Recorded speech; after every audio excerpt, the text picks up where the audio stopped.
Yep. This meeting is being recorded and or transcribed.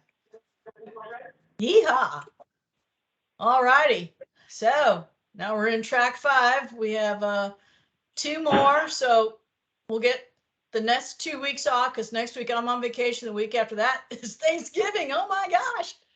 So then when we come back, we'll have 2 sessions in December, and then we are to unmute yourself, press star done. 6. All right. So we will be playing Slido today. So there's the code for getting in. I believe this slide will come up again as we get, closer to it, but 3606-388 is the code to get in. All right, so we're starting off with section K, swallowing and nutritional status. So same old thing we know, M1060 height and weight. They have.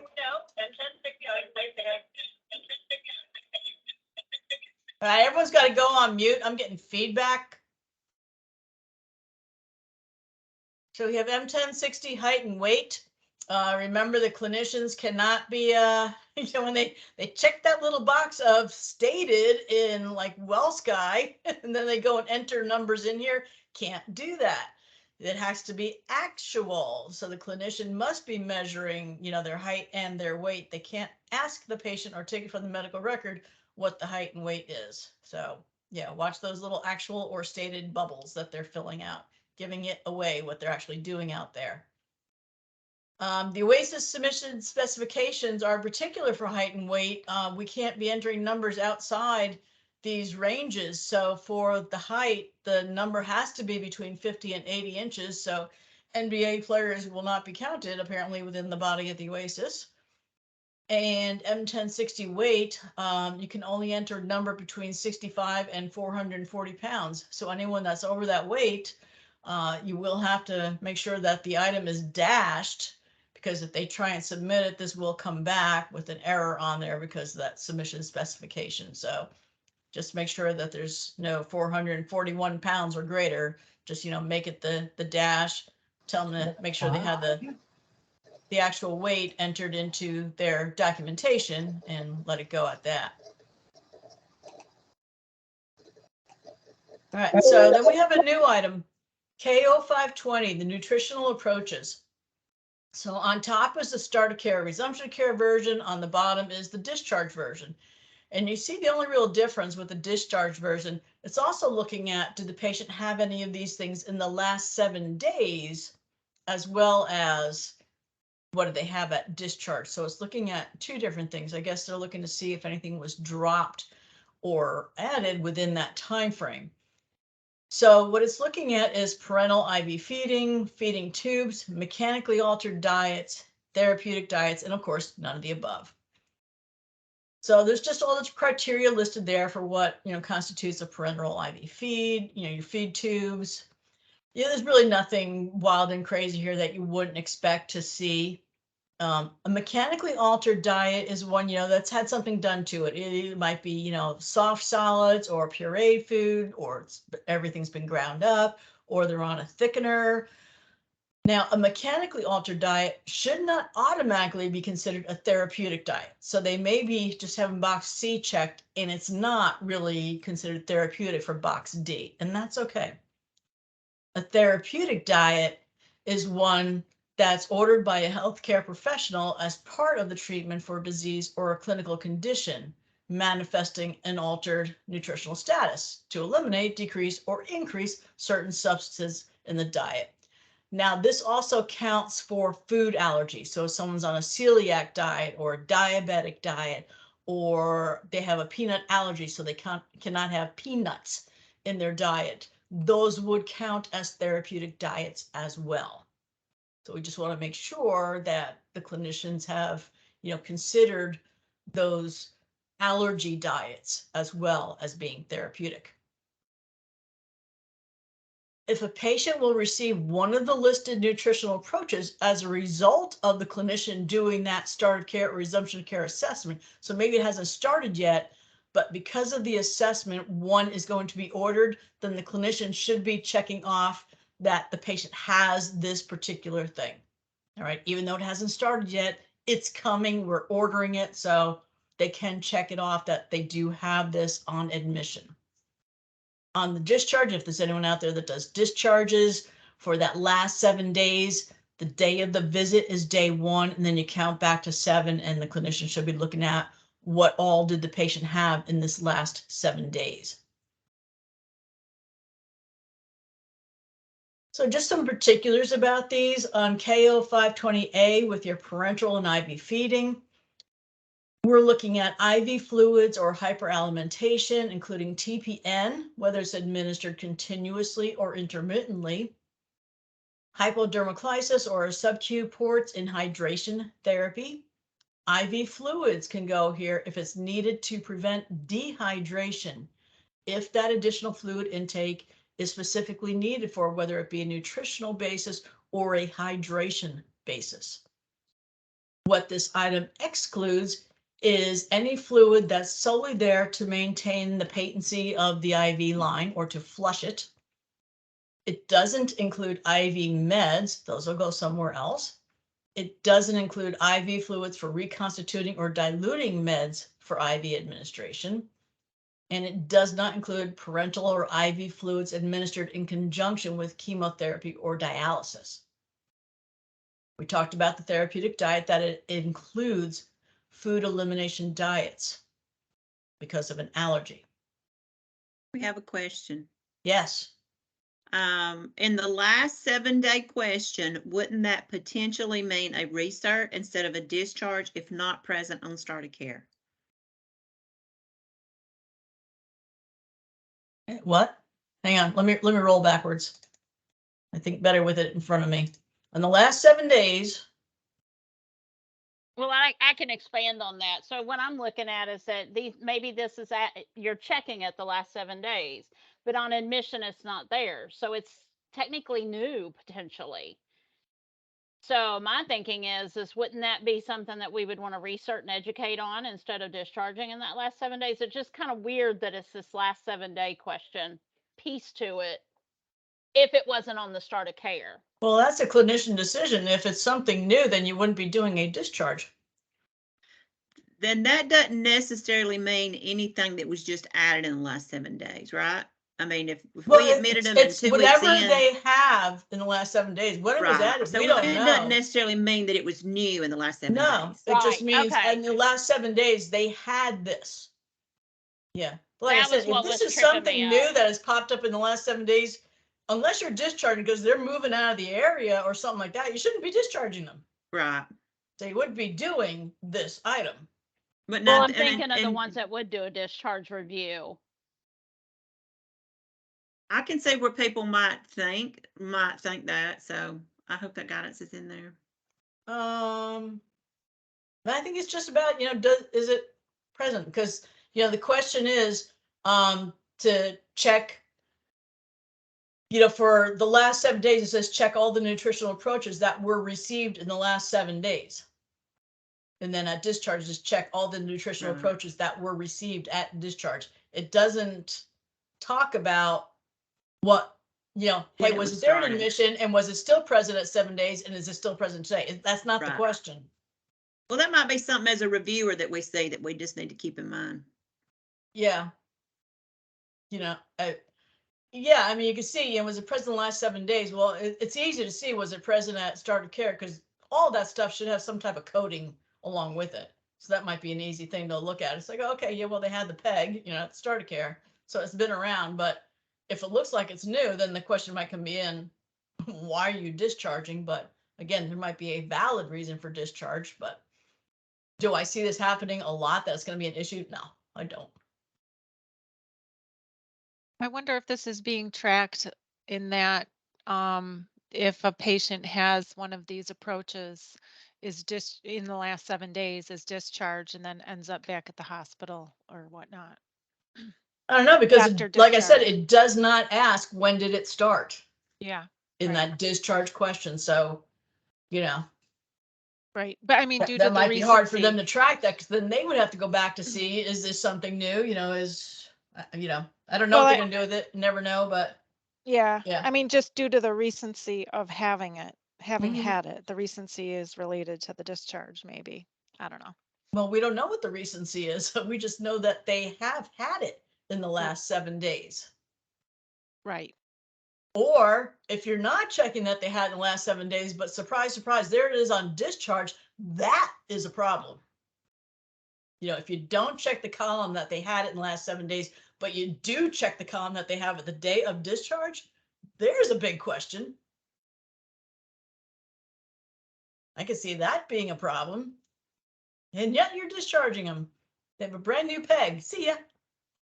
You'd be going to hospice. Yeah. Yeah. I mean, there could be, very good reasons, but, what are they going to do with all that information? It's always the It's still question. gonna stick out. But that's Yeah. not my problem to figure out today. All right. So we got people still climbing in a Slido here. All right. Got 25 people. I know I have about 60 something on the call. So let's try and get a few more people playing. There's your code 3606-388. Get into slido.com. Get a few more people and then we'll go on to the question.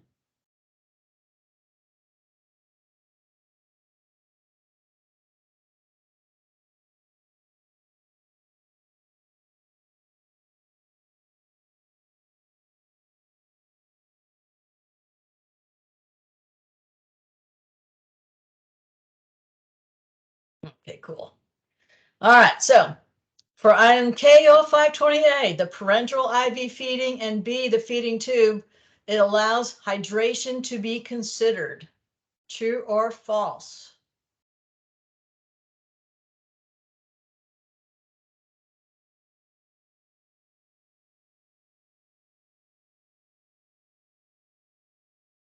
Yep, unlike now where hydration is really not, a thing, these items do allow the hydration to be considered, just hydration. Not the same as N1030, which we're still dealing with. Here we go. Okay, this is where N1970 ended up. Okay, they took it out of the ADL, IADL section and they threw it over here into section K, which makes perfect sense, right? So as always, we want to code this item, make sure the clinician has coded this item based on the assistance needed by someone to feed themselves once the food is placed in front of the patient, right? So think of taking someone to a restaurant. They order everything, they sit there, the meal finally comes and goes in front of them. Now you start the stopwatch. Now let's see what's going on. How does this patient do with feeding themselves once they have been served? Because that meal setup in one is what you're going to do for, an elderly grandparent who perhaps has dementia, or your toddlers, or let's say someone broke their arm, they broke their dominant arm, they need some assistance. So that's what meal setup is. I have to do something so that this person can then feed themselves, or do I have to go even further than that? Right? But meal setup is, do I have to do something to this meal, to what is on the plate, to what they're drinking, so that they can then feed themselves and chew safely and swallow safely. So this item, if you look at item 1C, it includes your liquid, pureed, or thickened, your mechanical soft foods and all that. So, we just talked about those in item K. So we've got things, when you look at all this, these are all starting to line up a little bit better. So because we need things to line up, because I always say, when you're trying to compare, like when we talked about the M18 items and the GG items, you always said they may not be exact, but do they at least make sense together? Well, here's more of where, this is your skill as a reviewer. You may be looking at M1870, but hey, take a look at also at KO520 and GG0130A, which is your eating item, which is almost verbatim the same as the M1870 of what's being considered, that these should all look like the same patient. If we're talking about if they had marked code 1 because there was a liquid, pureed, or ground meal diet, you know what? is that marked off in KO 520 as C, the mechanically altered diet, or did they screw that up? So that's where, you know, we come in. That separates the men from the boys. Can we look at that comparison? Because I'm going to imagine OASIS scrubbers are picking this up, but you maybe have an EMR that doesn't have a scrubber, or maybe they missed that. So that's just something you want to make sure these all reflect each other favorably, right? This patient makes sense when you look at these across the boards. Just a reminder that on the top, that's not meal setup, that's just good service. Meal setup is what this gentleman is doing for his wife there in the hospital. He's cutting up her food for her, you know, telling her watch out for the Brussels sprouts at 4 o'clock if she doesn't see well, that kind of thing, right? So that's that section K, swallowing and nutritional. Then we have section M. This is where our skin conditions landed. So this is the pressure ulcers, stasis ulcers, and surgical wounds. I'm going to go through this quickly because you guys should know this stuff, but I'm just going to stop and point out something that just to be sure we're all on the same page about it, right? Not going to worry about that. These are just different stages per the walk-in guidance. Find that stuff anywhere. Unstageables.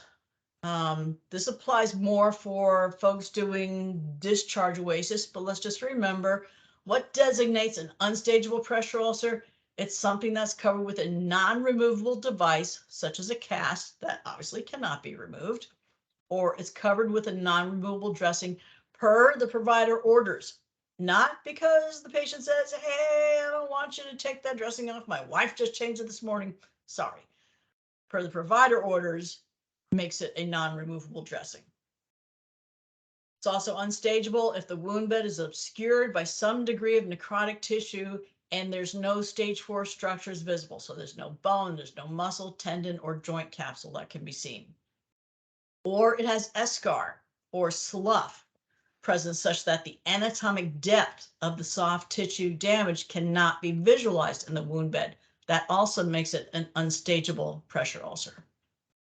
Now, when it comes to the discharge OASIS, any numerically stageable pressure ulcer or injury that was observed at the start of care, but at the time of discharge is now unstageable because it has something in its way, whether it be slough or eschar, should be considered a new ulcer and not coded as present at that most recent start of care, resumption of care. So you can't compare it. If it's unstageable now, you can't compare it to what was stageable before. And that's just your unstageables and your DTIs. And Slido. Get ready. The provider has not documented a pressure ulcer. It could not be reached. The assessing clinician determines the patient has a stage 2 on the gluteal cleft, aka the butt crease. This may be coded in M13.6 et al., yet the diagnosis code may not be entered in M1021, M1023. True or false? We can put it on the OASIS, but we can't code it. Is that true or false?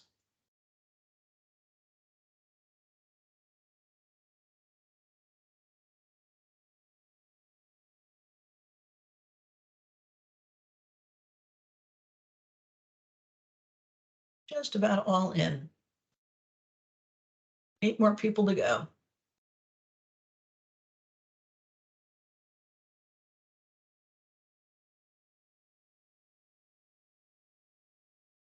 And that is true. Guys, you nailed that one. Yay! I'm so happy to see that.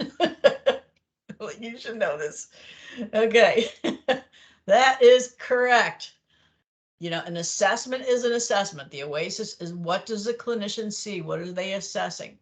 They can put whatever they want in the OASIS, providing they stay in the guidelines, but we can only numerically, you know, ICD-10 code something if the provider has stated that it is what it is.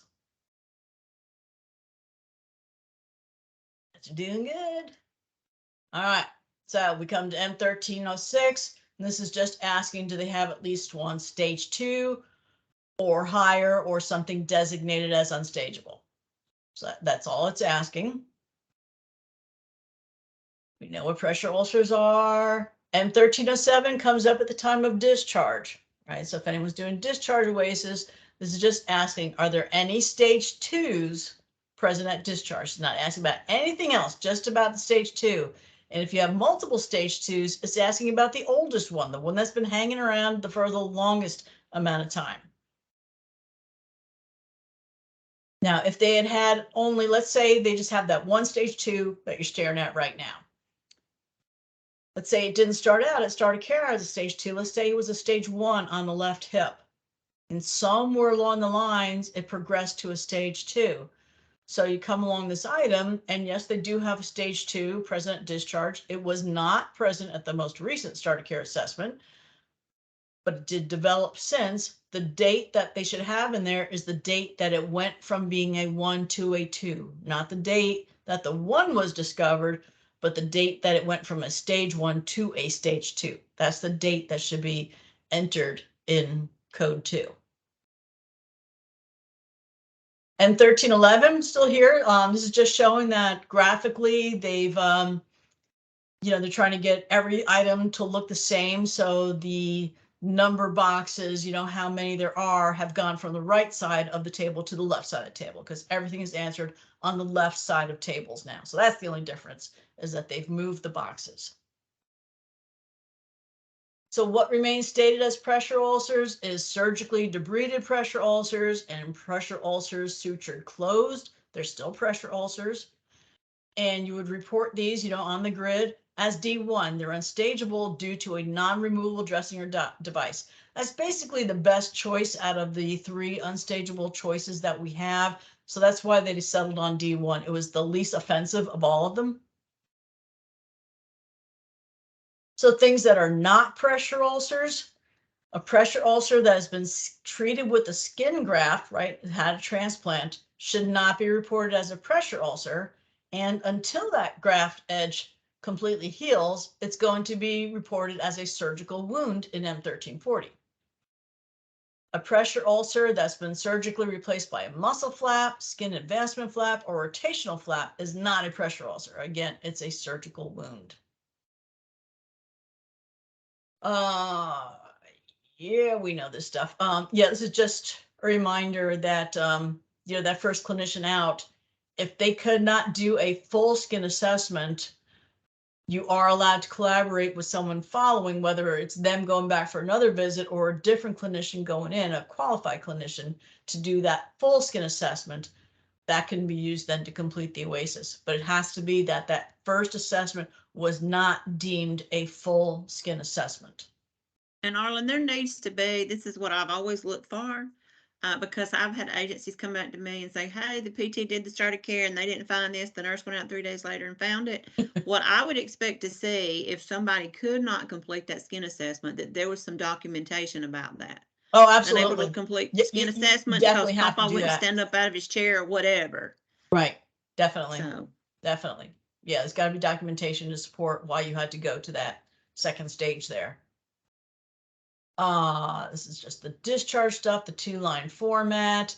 And for those of you, again, those of you that do discharges, remember that that row 2 is comparing, of the inventory that they said they had of this, how many they have stage 1s entered in row 1.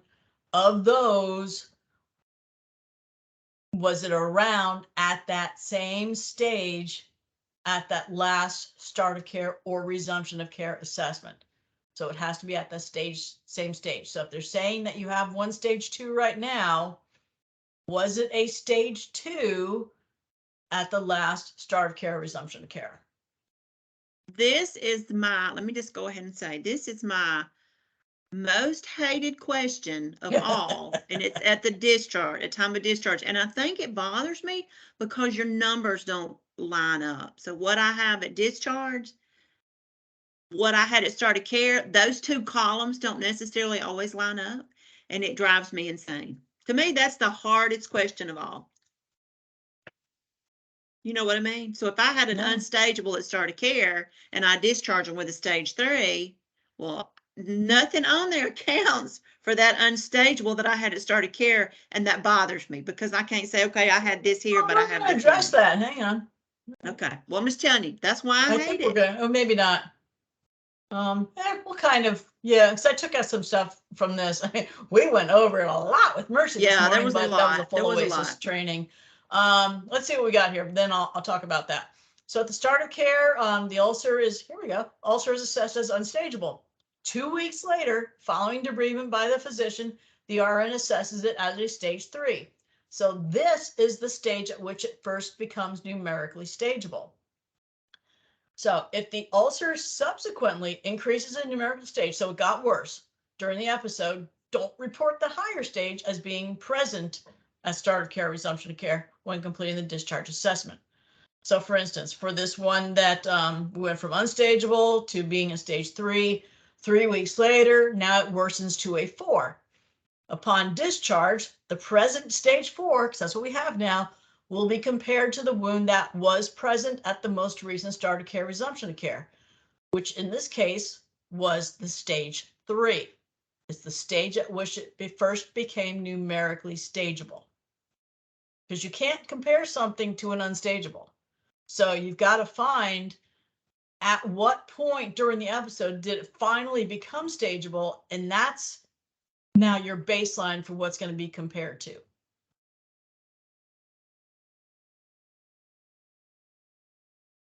Does that make sense? Does that help?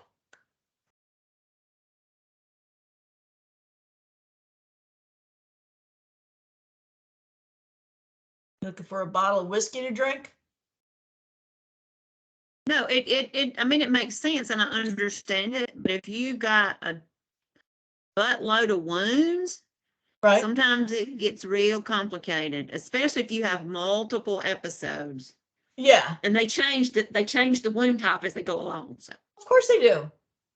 They're not going to try and make it easy on us, that is for certain. But yeah, I mean, it could be, if there's a lot of wounds, you got to, track everything, make sure you're talking about, yep, this is the one on the right hip, and get the little body diagrams out there. You might have to be drawing some things on your own, depending on how their EMR is set up. Some have the full body diagram, some unfortunately don't, and you're relying on their description, which is just horrendous. Pictures are great if you can figure out where on the body they are, because sometimes they're so close you don't know where they are. It's like, hey, and give me a little orientation here. At least tell me where on the body this is. Take a long range shot. But so that's how that's treated. If something starts out as unstageable but becomes stageable later, it gives us the chance to then compare to that stage. all right, so let's go back. This is the question to debrided pressure ulcer.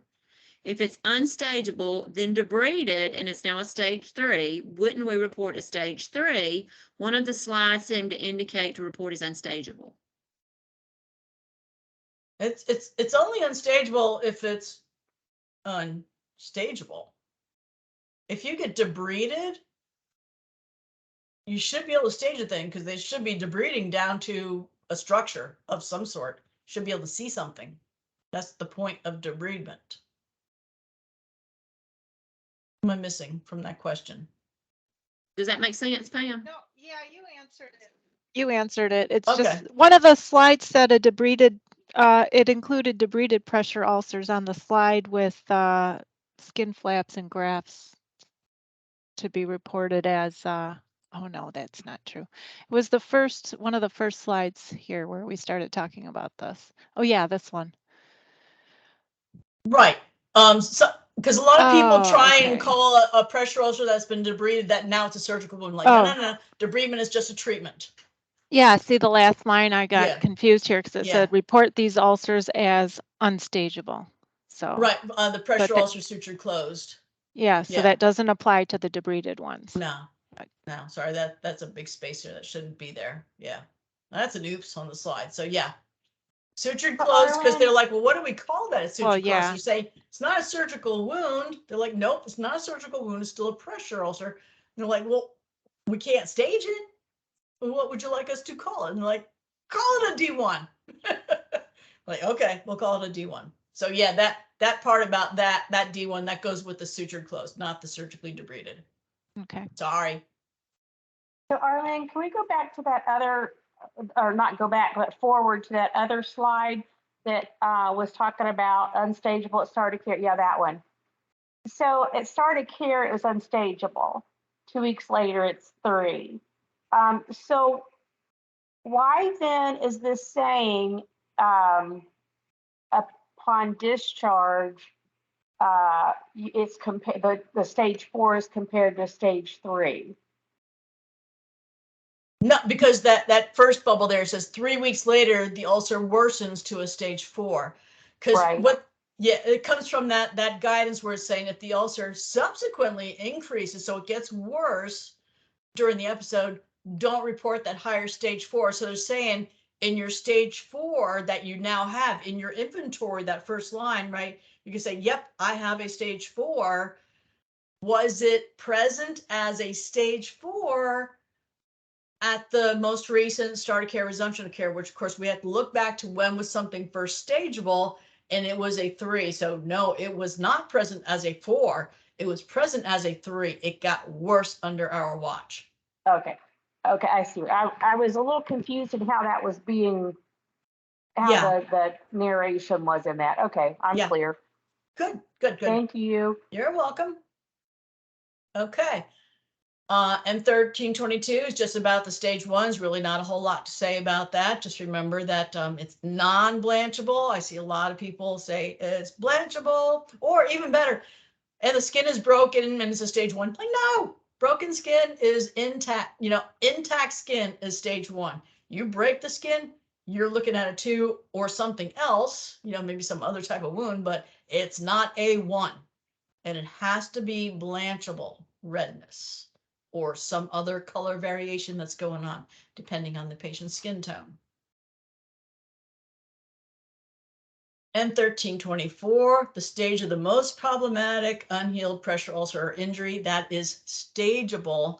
So as far as what the most problematic is, most of them usually, if they have a variety of pressure ulcers, we usually end up saying it's, the one with the highest stage rating. But this really is a clinician decision. Maybe the stage 2 is actually given more of a run for the money than the stage 4. So the stage 2 would be the most problematic, but like I said, that is clinician choice, but we know how they usually default to answering these if there are multiples. So NA. I got another comment. I was doing a chart today.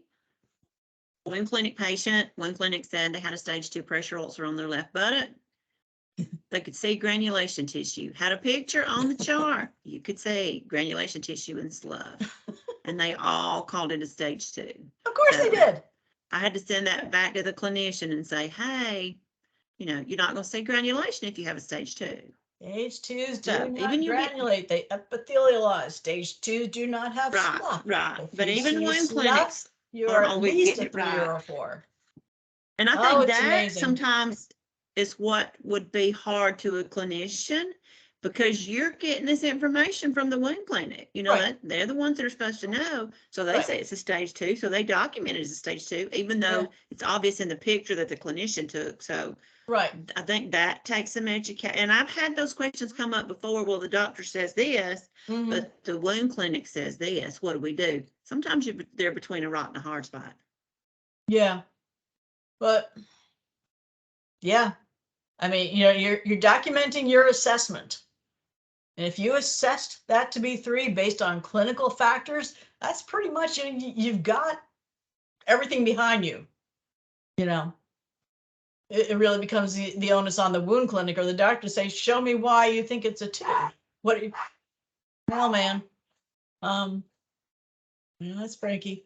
All right. So for that NA to be coded as NA, you would have either, good Lord, he hates the mailman. The patient has no pressure ulcers or injuries, or they only have pressure ulcers that are unstageable, which is a non-removable dressing or device per the provider, or the wound bed is covered by slough or eschar, or they have a DTI. Right, so all of those would be your NA. Make sure, check my camera, that it is indeed mailman trying to break in. Yep. All righty.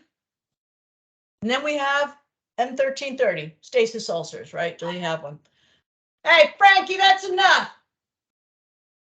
So your stasis ulcer type, last word, the stasis ulcer type considered, we're looking at venous stasis ulcers or a mixed arterial and venous ulcer. And the documentation would have to say mixed arterial and venous ulcer.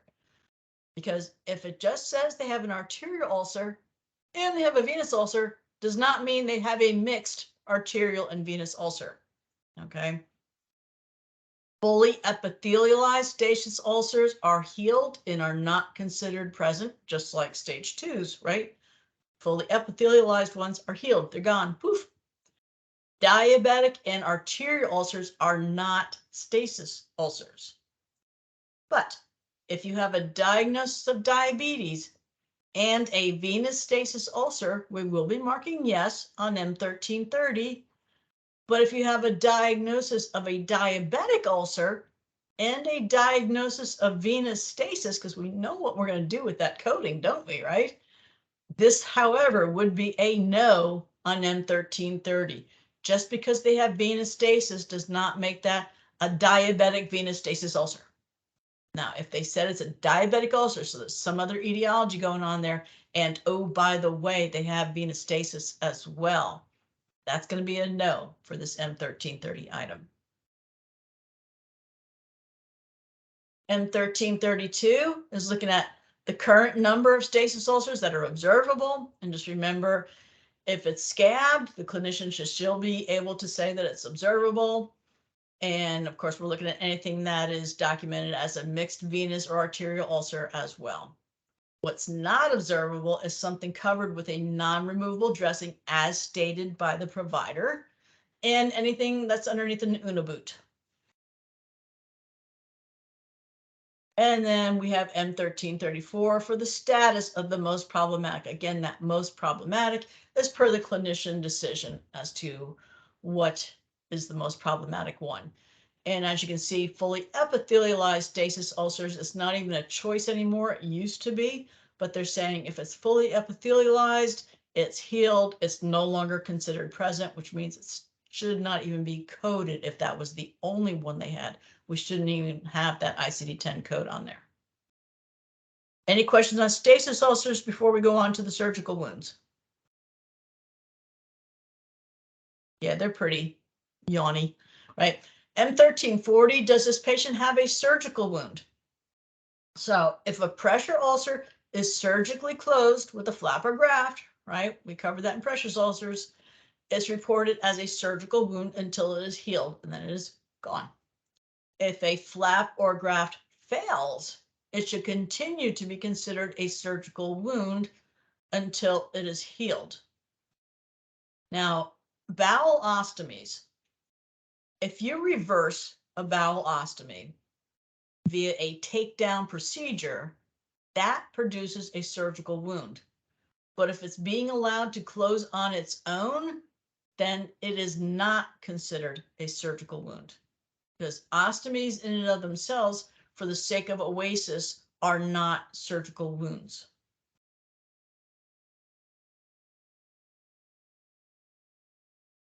So, surgical sites closed by primary intention, your suture stapled, glued shut, is generally described as a surgical wound until re-epithelialization has been present for approximately 30 days until the wound dehisces or presents signs of infection.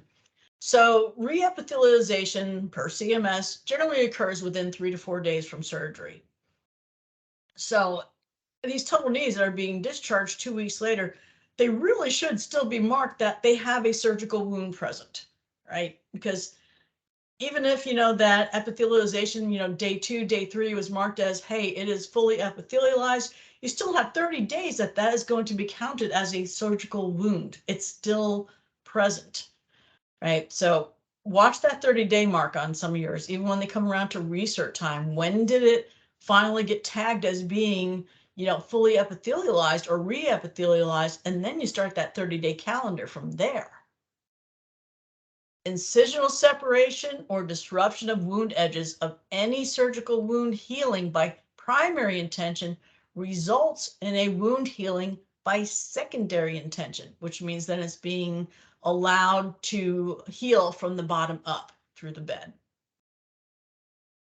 This is just, the cheat sheet of what is a surgical wound. You guys should either have this or know where to find this in some manner. Let's remember that LVADs, pacers, defibrillators, insulin pumps, pain pumps, fistulas, they're all surgical wounds, and those are the ones that get missed the most. Peritoneal dialysis catheter exit sites, it's a surgical wound. And of course, what isn't a surgical wound? There's all those ostomies. They are not surgical wounds. Debriding an ulcer or some type of wound is not a surgical wound, unless, of course, you are debriding a surgical wound. Then it is still a surgical wound. PICC lines are not surgical wounds. Central lines are surgical wounds. Slido, get ready. The patient performs peritoneal dialysis at their home.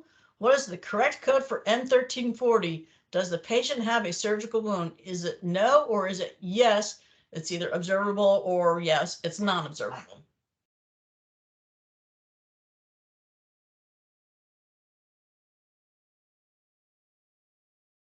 Little dude, we're going to talk later.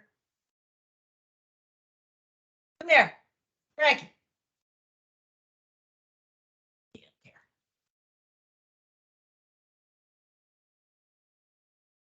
Almost there.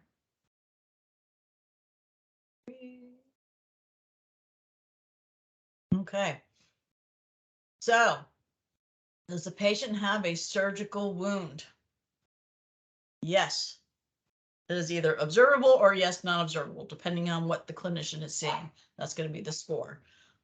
Some of you said no. Just remember that peritoneal dialysis is on my hit list of what is a surgical wound. The exit site for peritoneal dialysis at home is considered a surgical wound.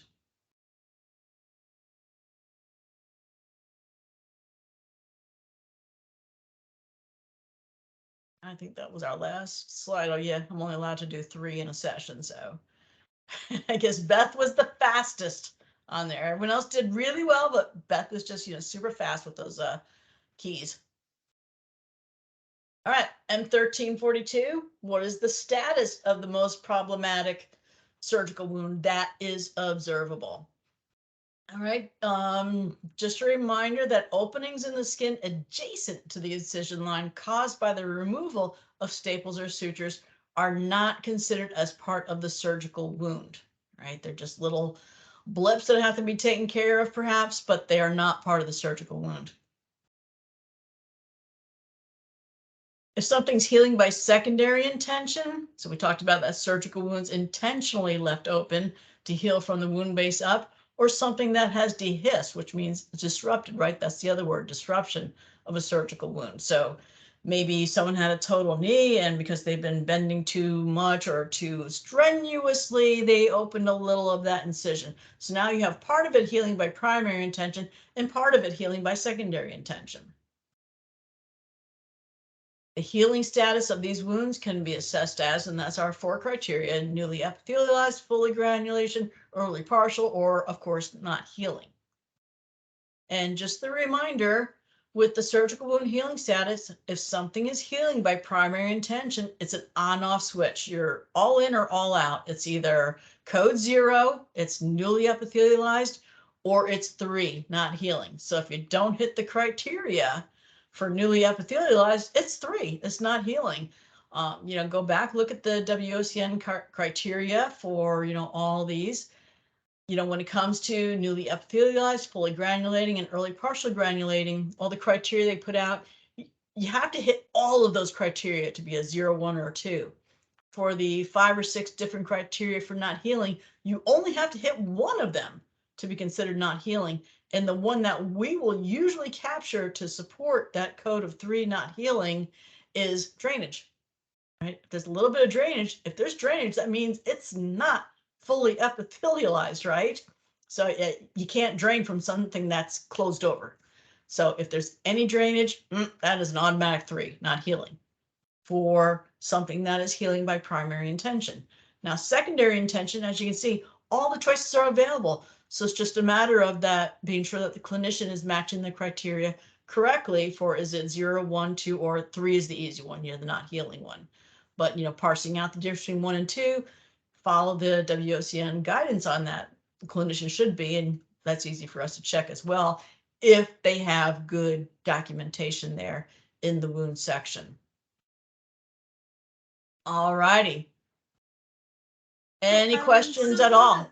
I have a question. Yeah. So something that throws me sometimes is diabetic ulcers and amputations. Are there any time when, say, somebody has a diabetic ulcer on their foot and they end up getting an amputation related to that? Is there ever a time when it's going to be both a surgical wound and a diabetic ulcer? No, if you're amputating it, it doesn't exist anymore. You would have the code for the history of diabetic ulcer, but there is no diabetic ulcer anymore. Okay. Unless they have one somewhere else, maybe the other foot, but Okay. if it got amputated, then it doesn't exist. Okay. Like a toe that got amputated, it Right. wouldn't have, like, with a diabetic Right. ulcer. Okay. Now, All right. osteomyelitis, if that was also in play, that might still be around despite the amputation. That's going to come down to the medical record, what all is going on. Okay. Thank you. Mm-hmm. Anybody else?